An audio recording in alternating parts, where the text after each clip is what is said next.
para una población que es homogénea. Generalmente, señores, ya en la práctica las poblaciones no son homogéneas y ustedes tienen variabilidad. Entonces, en ese sentido, el cálculo va a ser de manera diferente. Si tomamos este mismo ejemplo, señores, toda esta área de 2.500 hectáreas, donde nosotros tenemos aquí parcelas rectangulares de 30 por 20 metros, no es que va a ser totalmente homogénea. Eso es difícil que suceda en la práctica, sino que va a tener características topográficas diferentes, características edafológicas diferentes. Y obviamente ahí se va a incrementar la variabilidad. Y los cálculos hay que hacerlo también de manera diferente. ¿Ya? Entonces vamos a suponer, señores, que tenemos una fuente de variabilidad. ¿Sí? Supongamos que dentro de toda esta área tenemos 3 tipos de pendientes. ¿Sí? Un área con una pendiente alta, un área con una pendiente media y un área con una pendiente baja. ¿Sí? Entonces aquí tendremos la pendiente alta, la pendiente media y la pendiente baja. Lógicamente esto definido en función de porcentajes de pendiente, ¿no? Podrían ser, por ejemplo, la baja de 0 a 10, la media de 10 a 20 y la alta más de 20. Entonces, en base solamente a este factor, las condiciones de los sitios van a cambiar por completo. Y lógicamente las variables que se midan también van a cambiar. ¿Está claro? Entonces, en este caso, señores, en este caso que nosotros hemos definido estos 3 tipos de pendientes, lo que tenemos que hacer también es determinar las áreas para cada uno de estos tipos de pendientes. ¿Sí? Y el muestreo piloto que hagamos en un inicio también va a ser para estos 3 tipos de pendientes. O sea, el muestreo preliminar que nosotros vamos a hacer va a ser para los 3 tipos de pendientes. ¿Ya? El N inicial, el N del muestreo piloto tiene que ser el mismo en cada uno de estos 3 tipos de pendientes, que los podríamos llamar estratos. Ahora tenemos el estrato A, el estrato B y el estrato C. ¿Sí? Entonces, para cada uno de los estratos, señores, vamos a colocar aquí A, B y C. Nosotros vamos a tener un muestreo preliminar, ¿no? O sea, el procedimiento del cálculo del tamaño de la población va a ser exactamente el mismo. 2.500 para 0,06 y me da los 41,000 y pico del tamaño de población. Pero ahora, más de esas poblaciones, vamos a tener subpoblaciones que van a corresponder al total de unidades experimentales para cada uno de los estratos. ¿Sí? Bien. Entonces, en cada uno de los estratos, señores, nosotros vamos a tener que hacer este submuestreo. Y lo vamos a hacer en 5 unidades experimentales o en 5 parcelas. ¿Sí?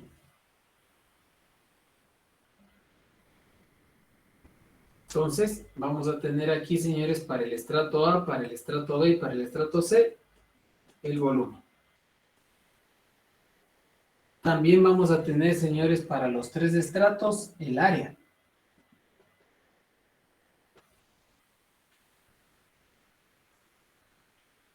Luego vamos a tener también, señores, una proporción.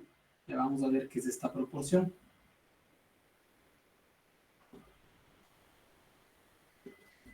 Definida como P sub I. ¿Sí? Entonces, repetimos el mismo procedimiento, ¿no es cierto? Vamos a medir una variable de respuesta de interés en estas unidades experimentales. Esta variable va a ser el volumen también expresado en metros cúbicos por parcela.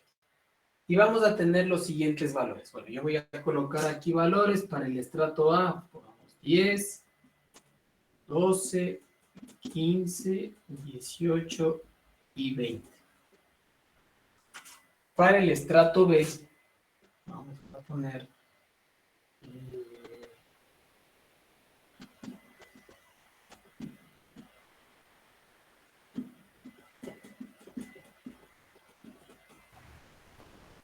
y para el estrato C, Doc, puede ir dictando los números. ¿no Es se que ve? no se ve. Yo no veo. Vamos a ponerlo por acá, ¿ya?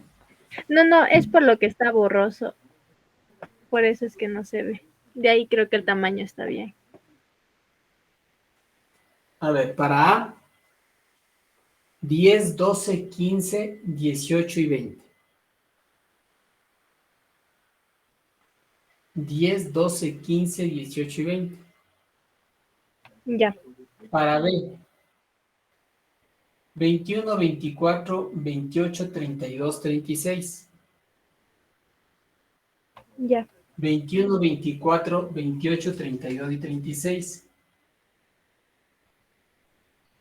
Y para C, bueno, nosotros le habíamos puesto alto, pongámosle aquí medio y aquí pongámosle bajo, ¿no? Para que coincida con lo de acá. Y para el último, para el bajo, 44, 32, 46, 50 y 52. 44, 32, 46, 50 y 52.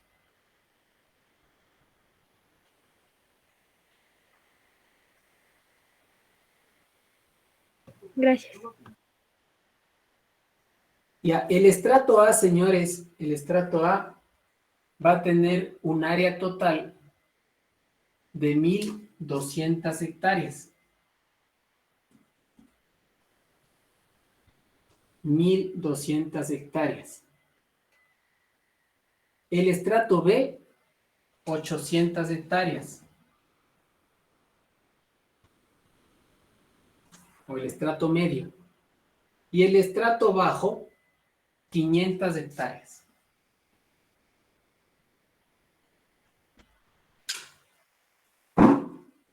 500 hectáreas.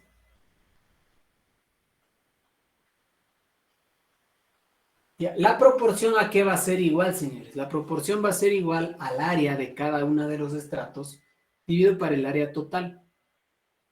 Entonces, la proporción de A va a ser igual a 1.200 para 2.500.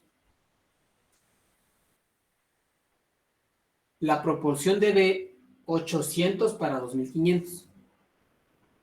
Y la proporción de C o del estrato bajo, 500 para 2.500.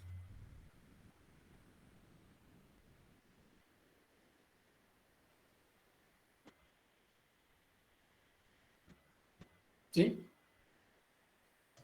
Sería 0.48, 0.32 y 0.2. 48, 32 y 0,2. Sí.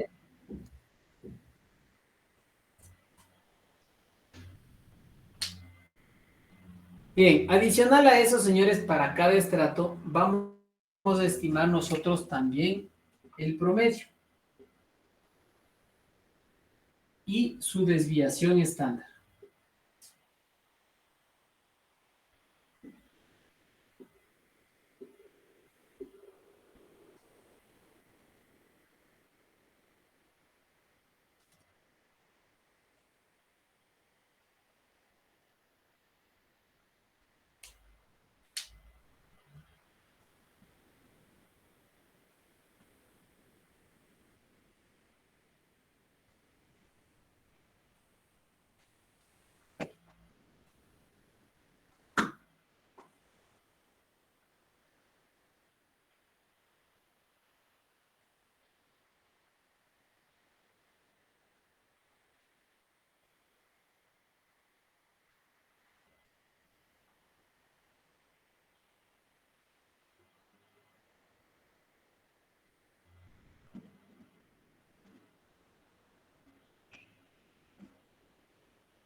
El promedio para el estrato A es 15 y la desviación 4.12. Para el estrato B es 28.2 y 6.02. Para el estrato C es 44.8 y 7.82. Bien. Entonces, lo que vamos a hacer acá, señores, es estimar con la misma ecuación el tamaño de muestra. Pero este tamaño de muestra, señores, va a ser para los tres estratos, tamaño de muestra inicial, con una ligera variación, ¿no? Este n va a ser igual al valor de t, ustedes ya saben de dónde sale, multiplicado por el CB, pero este CB va a ser ponderado. CB ponderado. ¿Sí? Dividido también para el error de muestreo, más el valor de la T.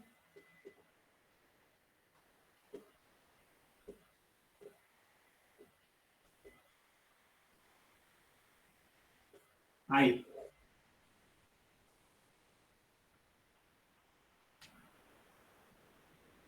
Entonces, señores, en este caso, el n que yo estoy utilizando para poder estimar el valor de la t es 5, no 15, 5.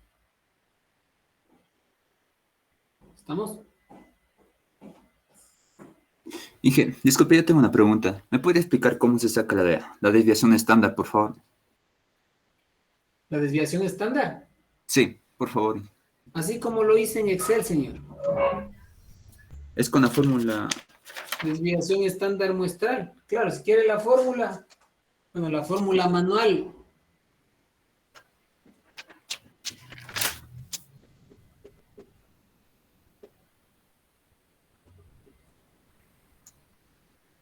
Así. Todo esto es la raíz.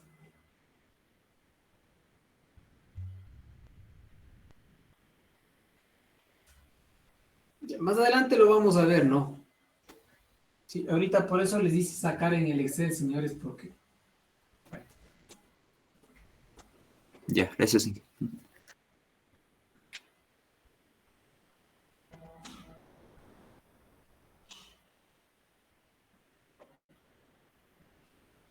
Bien, vamos a trabajar, señores, también con un alfa de 0,05. Un error de muestreo, vamos a trabajar del 10%.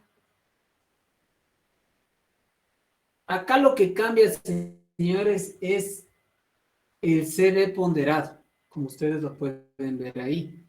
Entonces, este CB ponderado va a ser igual al S ponderado dividido para una media ponderada. Y esto multiplicado por 100. Entonces, este S ponderado va a ser igual a la sumatoria de S sub I por P sub I. Y el X ponderado también va a ser igual a la sumatoria de X sub I por P sub I.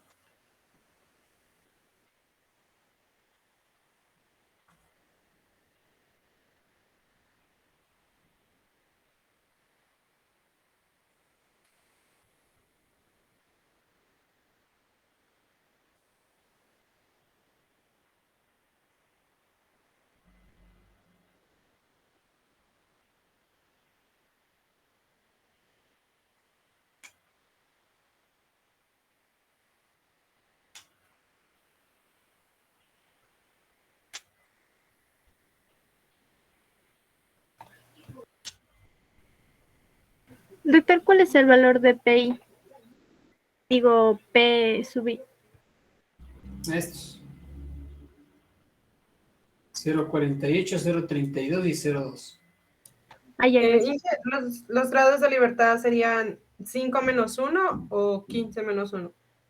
5 menos 1.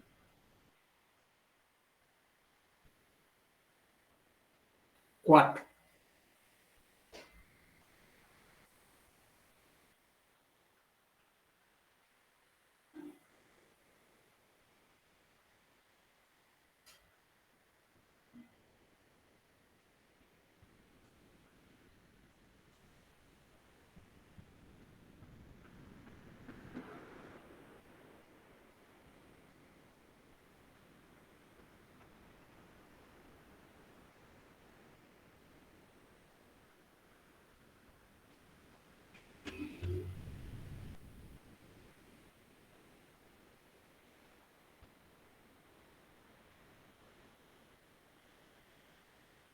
Doctor, disculpe una pregunta. Para sacar aquí, tomamos en cuenta en el N mayúscula los 1200, los 800 y los 600 metros, ¿verdad? No. Este N mayúscula es el tamaño de la población, ¿no? Ya. Los 41, los 41.667 que nos salieron la vez anterior, ¿verdad? Sí. Ya. Gracias, doctor. Vean que lo que estamos haciendo, señores, es sacando una N para los 3. Por eso estamos utilizando aquí el CB ponderado. O sea, no estamos sacando en forma individual todavía. Vamos a sacar un N para los 3, lo estabilizamos y luego hacemos la repartición a cada uno de los estratos.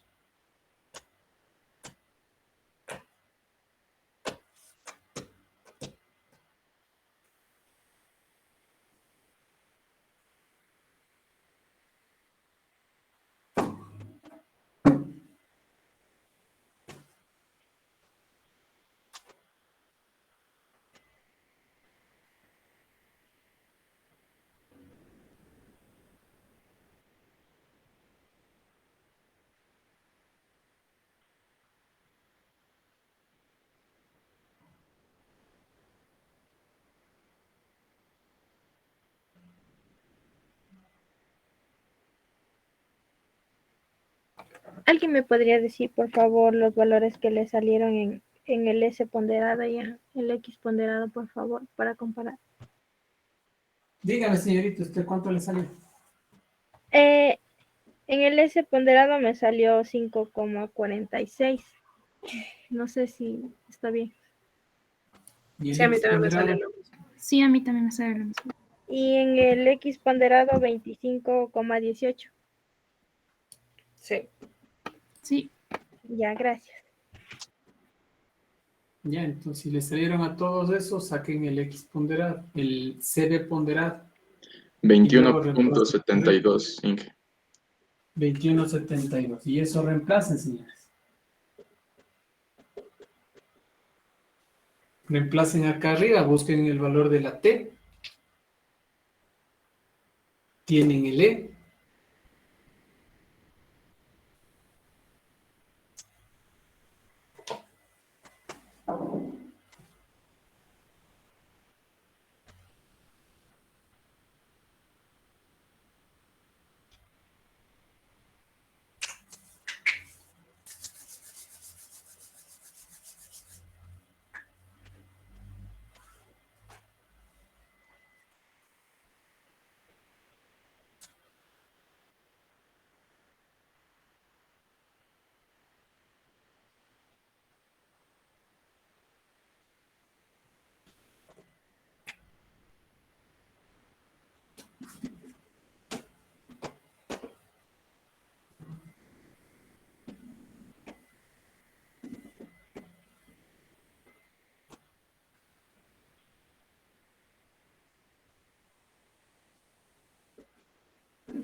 Inge, a mí me sale 36.30. El primer valor. Sí, señor. Ya, entonces ahora estabilícelo. Ahí sería 36. 36. Claro, pero para estabilizarlo, recuerde que hay que calcular nuevamente con un valor de t con 36 menos 1 grados de libertad. Doctor, ¿cuál era el valor de alfa? 0,05.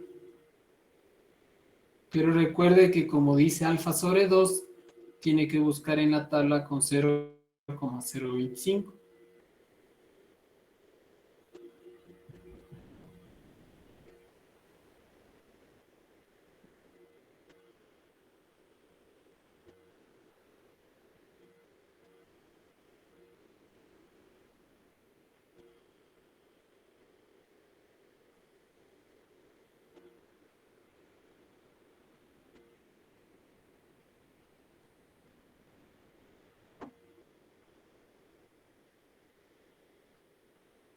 Sale 19.36.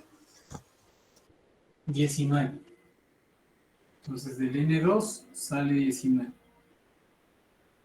Ya, si ustedes le calculan el N3 con 18 grados de libertad, van a ver que ya comienza a subir.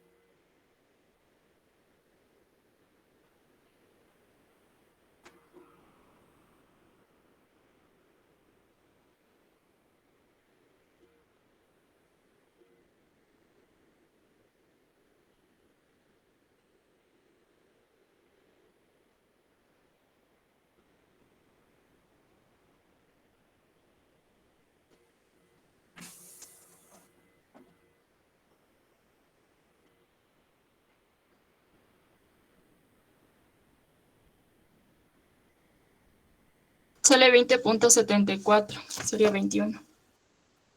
Claro, ya comienza a subir, ¿no? Entonces nos quedaríamos con este valor de acá, 19.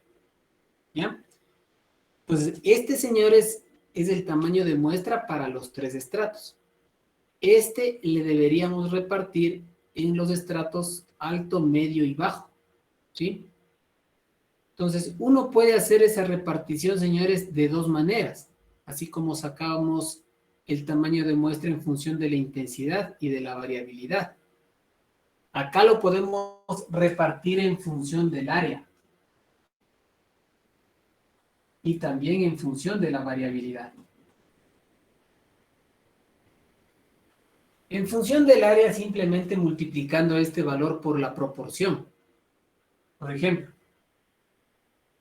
para el alto, para el medio y para el bajo. Entonces, para el alto sería 19 por la proporción. Ustedes tenían ahí el valor de la proporción. Lo mismo para el medio por el valor de la proporción y lo mismo para el bajo por el valor de la proporción.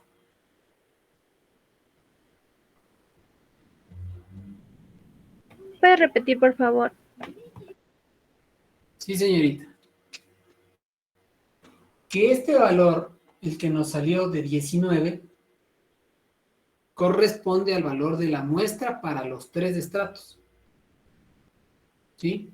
Entonces, lo que necesitamos hacer ahora es repartir o estimar el valor de n, pero para cada uno de los estratos.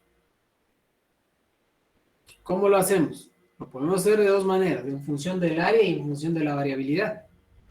En función del área, multiplicando el valor de n, el que nos salió de 19, por cada una de las proporciones. ¿Cuál es la proporción del estrato alto, señores? Ustedes la tenían ahí. Pero Parece que es 0,42. 0.48 y me da 9.12.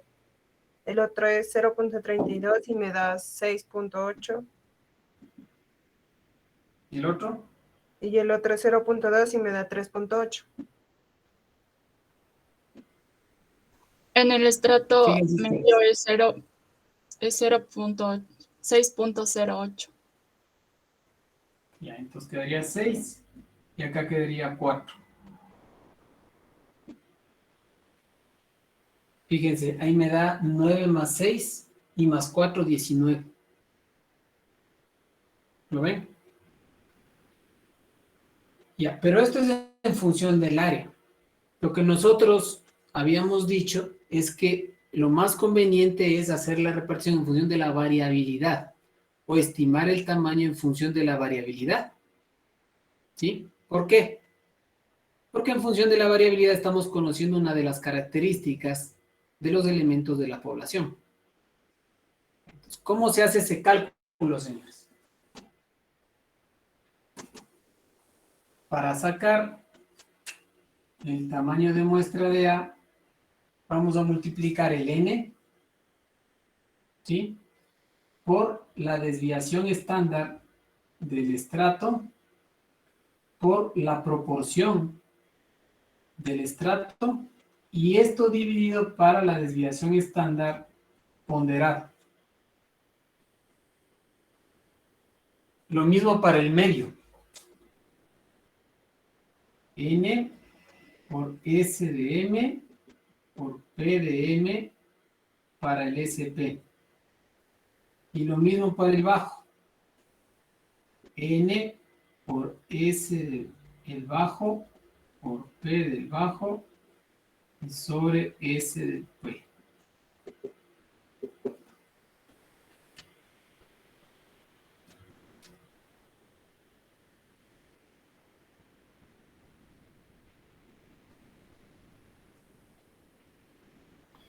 Doctor, por favor, ¿puede repetir del alto la ecuación? Es que no se ve, por favor. El N, o sea, el 19. La desviación estándar del A, ¿cuánto me salió? Mire usted ahí, señorita, en la tabla. 4.12. 4.12. La proporción, 0.48, creo, ¿no? Y la ponderada, 5 algo era, ¿no es cierto? Era 5,468. 5.46. Entonces, lo mismo que hice aquí para el alto, hagan ustedes para el medio y para el bajo. ¿Sí?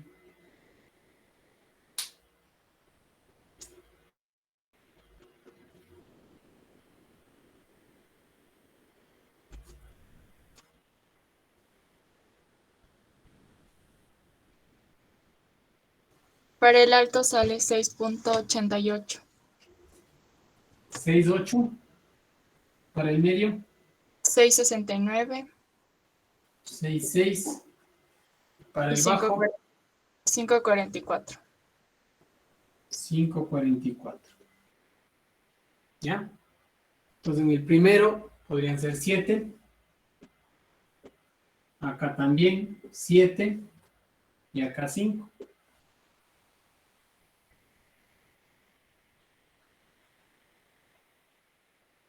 ¿Sí? Entonces esa sería la manera más adecuada, más idónea de estimar el tamaño de muestra, ¿no? En función de la variabilidad. Entonces, esta metodología, señores, ustedes la pueden aplicar para cualquier situación, ¿no? Sean animales, sean plantas, etc. ¿Okay? De esta manera, ustedes ya van a poder saber el tamaño de muestra con el cual ustedes van a trabajar dentro de su experimento. Entonces, no es que desde un inicio, señores, yo podría determinar eso si es que no conozco las características de los elementos de la población. Tengo que tener datos para poder saber la variabilidad y en función de esto, poder sacar el tamaño de muestra. ¿Estamos? Preguntas, señores. Preguntas sobre esto.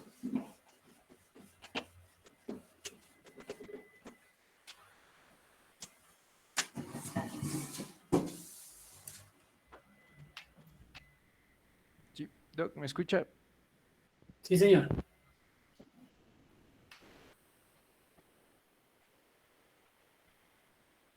Sí, le escucho. Dígame. Doctor, la pregunta mía es, o sea, yo no entendí muy bien cómo sacar los grados de libertad, o sea, de la tabla. Esa parte no entendí bien yo.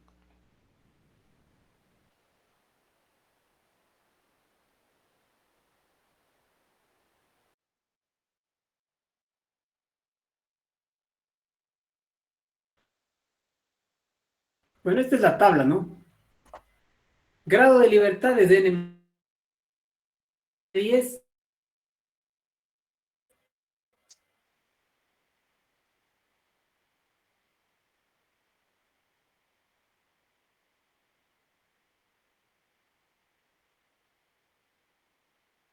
Diez menos uno, ¿no?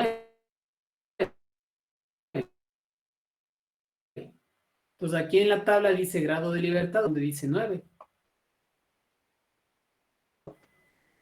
Teníamos 5 parcelas. 5 menos 1, 4. Me voy de grado de libertad 4. Y donde traslapa con el nivel 0,025, ese será el valor de la T. ¿Sí? ¿Está claro, señor?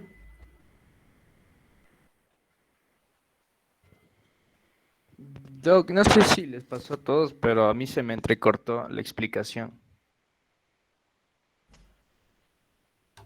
Sí, se acordó.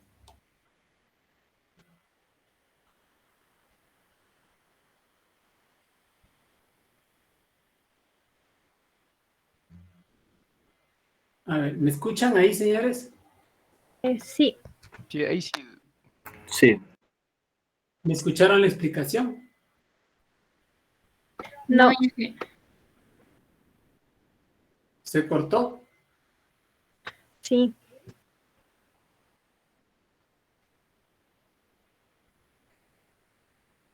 ¿Ahí me escuchan bien?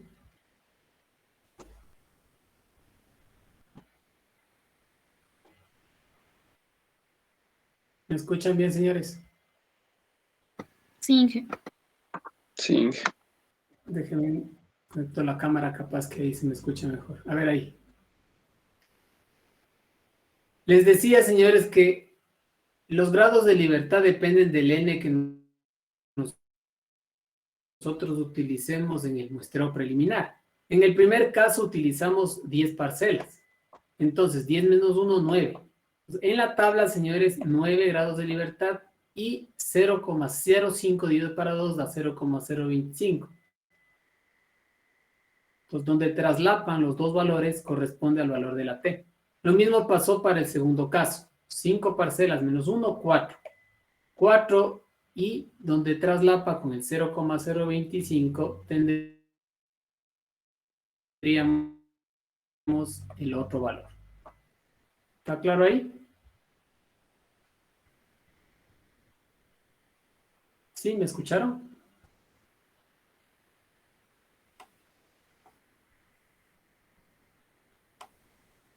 La verdad no, no se lo escuchó.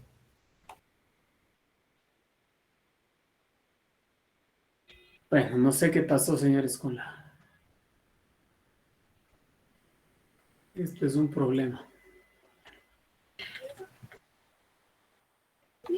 Entonces, doctor, una pregunta. Ya me confundí ahí. En los grados de libertad trabajábamos con el 5 de cada uno porque era el mismo. Yo estaba trabajando con 15 menos 1 porque era la suma de las... No. Ah, ya. No, señorita. Le había dicho que tiene que hacer con 5, ¿no? No con 15. Ya. Gracias.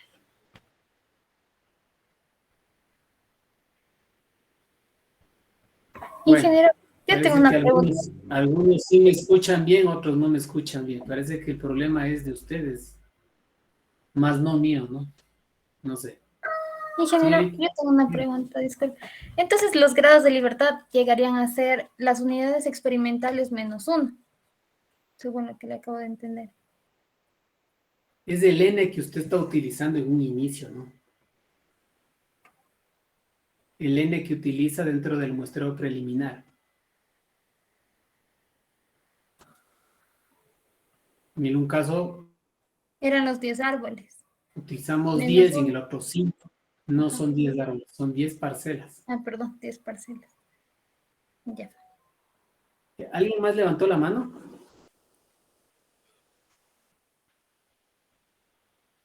Señor Cedeño.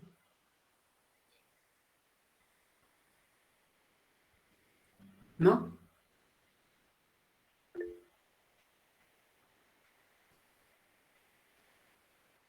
Señorita Untuña. Doctor, yo tengo una pregunta. ¿Cuándo es la población heterogénea? Lo que nos dijo es que se deben tomar datos de cualquier variable de respuesta de interés. Pero mi pregunta es esta, o sea, por ejemplo, si yo, o sea, ¿cuál sería la mejor variable de respuesta a tomar o da lo mismo en este caso? Porque, por ejemplo, No da lo mismo, es que depende de la naturaleza de su investigación, ¿no? o sea, sí, pero por ejemplo, una investigación en animales donde debo tomar, bueno, que la variable de respuesta es temperatura y grado de infección en la sangre. Entonces, ¿cuál debería tomar ahí, por ejemplo? Bueno, no es así tan fácil, ¿no? Tiene que definir claramente el tema, ¿no? Fue cuando define un proyecto de investigación. Ahí define claramente las variables. Entonces ahí tiene que priorizar cuál va a ser la variable que usted va a utilizar para hacer el prueba-muestreo. Pero así, a grosso modo, difícil, ¿no? Ok, doctor, gracias. Bien, señores. Continuemos. Vamos a ver ahora las etapas de un experimento. Entonces, lo primero que hay que hacer, señores, es diseñar el experimento, ¿no? Y para diseñar el experimento, nosotros tenemos que definir el problema de investigación, justificar este problema, plantear claramente los objetivos, las hipótesis, los factores, las variables de respuesta, las unidades experimentales, etc. O sea, no es fácil diseñar un experimento, señores. Todo esto que está aquí en el punto 1 depende de una revisión muy minuciosa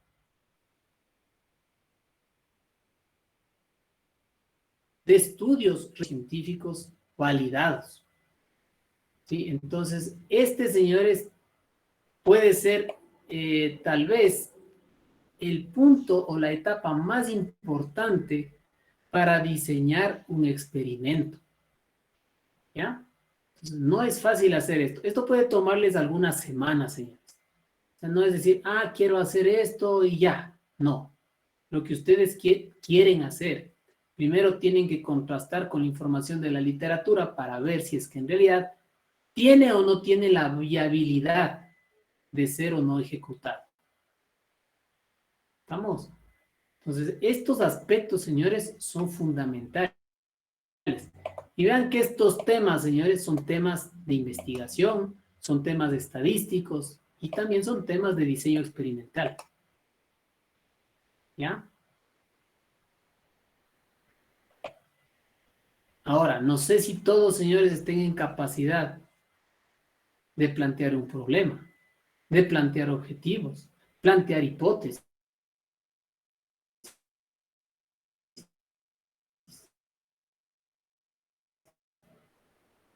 ¿Sí? Eso es la investigación.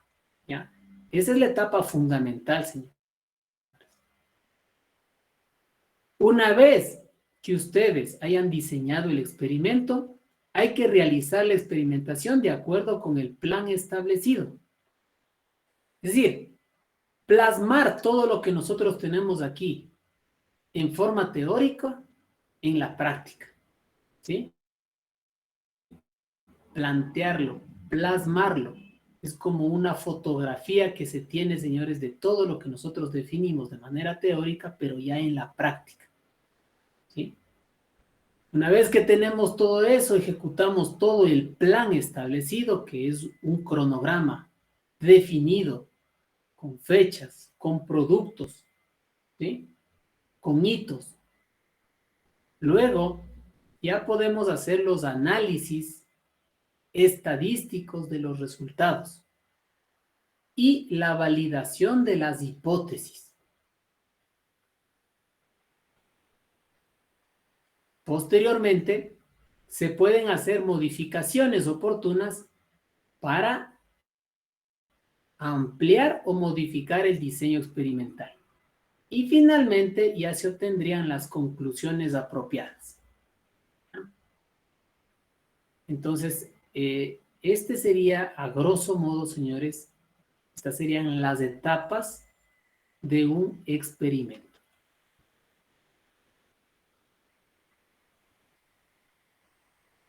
¿Qué características debe tener un experimento, señores? Hay algunas características que debe tener un experimento. A veces tratamos de hacer cosas muy complejas y eso es contraproducente. Lo que un experimento debe tener como característica principal es su simplicidad. Mientras más simple sea el experimento, más fácil será llevarlo a cabo. Entonces debe ser lo más simple posible, ¿sí? Otra de las características es la precisión y la sensibilidad que debe tener para distinguir las posibles diferencias entre los tratamientos y así evitar errores sistemáticos. Muchas veces definimos tratamientos, ¿sí?, no acordes a la realidad y obviamente va a ser difícil encontrar diferencias significativas en el momento de que nosotros hagamos los análisis. Otra de las características que debe tener un experimento es la repetición. Esta repetición del experimento a nivel de campo, en tiempo y espacio, nos va a permitir aumentar la validez de las conclusiones, ¿sí?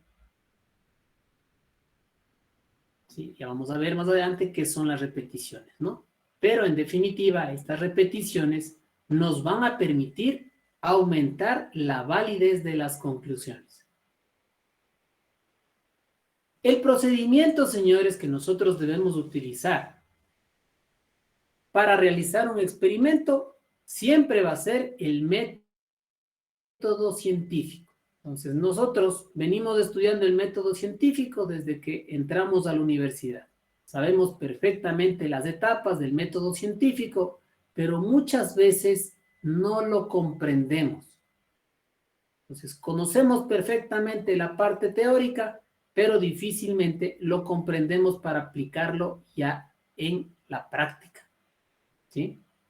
Entonces, ¿en qué se basa el método científico, señores? A grosso modo, este método científico se basa en establecer hipótesis a partir de hechos observados, y no solamente hechos observados de manera visual, sino a través de la revisión de la literatura, ¿sí? Entonces, en base a esto, se formula una idea y esta idea luego se plasma en el problema de la investigación. Luego se generan las hipótesis, se generan los objetivos y los métodos apropiados para validar estas hipótesis. Dentro de estos métodos, lógicamente, van a estar los métodos estadísticos. Con estos datos, señores, con estos datos estadísticos, se aceptan o se rechazan las hipótesis planteadas, ¿sí? Entonces, todo esto, señores, todo esto obedece a las características de un experimento, ¿ya?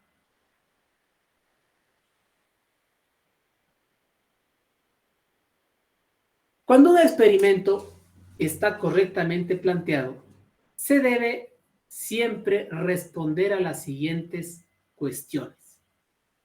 Primero, si es que es practicable. Recuerden que nosotros, señores, planteamos un experimento en forma teórica. Y luego de que lo planteamos en forma teórica, nosotros lo vamos a tratar de implementar en el campo. Entonces, aquí tenemos que plantearnos estas preguntas. Si es practicable, o sea, si es que es factible de realizarlo en la práctica. 2, si es que es estadísticamente correcto. Y 3, si es que son los tratamientos realmente lo que se proponen ser. Volvemos nuevamente con los tratamientos, señores. La definición de los tratamientos es quizás la parte más importante de un experimento. Cualquier fallo, señores, en alguno de estos 3 aspectos, en alguna de estas 3 preguntas, puede ser desastroso para la investigación que se pretende desarrollar. Si lo que yo me planteo en forma teórica no se lo puede plasmar en la práctica, no voy a poder hacer el experimento.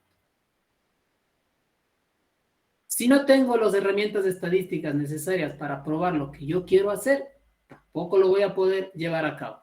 Y si los tratamientos no son realmente lo que se proponen ser, tampoco mi experimento será válido. Entonces, estas cuestiones son fundamentales para que un experimento esté correctamente planteado. Dentro del experimento, señores, nosotros habíamos visto que hay factores no controlables. Factores no controlables. Todos estos factores no controlables, señores, se van a almacenar en un término del análisis que se denomina error experimental. Entonces, ¿qué es el error experimental? El error experimental va a ser la medida de la variación existente entre las observaciones realizadas en las unidades experimentales tratadas en forma similar. ¿Sí? Es la medida de la variabilidad no explicada. Yo voy a explicar la variabilidad mediante mis tratamientos y la variabilidad no explicada se va a almacenar en el error experimental. Entonces, observemos este ejemplo, señores. Si se cultivan 5 plantas juntas en una misma maceta y se les aplica el mismo tratamiento, la unidad experimental consiste en las 5 plantas. Si es que medimos una variable de respuesta, la altura, por ejemplo, las plantas son igualitas, tienen las mismas condiciones, fueron sometidas a los mismos tratamientos, pero las plantas no tienen la misma altura. Entonces, ¿a qué se debe o a qué se podría deber esta variabilidad? Esta variabilidad, señores, se podría deber a los factores no controlables por el investigador. Estos factores no controlables podrían ser el material genético del cual provienen, en este caso las plantas, o también podría ser cualquier tipo de falta de uniformidad en la realización física del experimento. Tal vez la colocación de las plantas podría ser uno de los factores que me generó la variabilidad. ¿Ya? Entonces, muchas veces, señores, el error experimental son factores no controlados, pero que no es porque el investigador no quiso controlarlos, sino porque en realidad hay factores que ya se salen de las manos del investigador. Por ejemplo, uno no puede saber qué variabilidad genética tengan un grupo de plantas que fueron cultivadas bajo las mismas condiciones. ¿Sí? Entonces, todo esto, señores, como les digo, se va a almacenar en un término que se denomina error experimental. Este error experimental, señores, se lo va a poder controlar a través experimental. Voy a minimizar el valor numérico del error experimental. La otra forma de controlar el error experimental es a través del uso de observaciones paralelas, es decir, a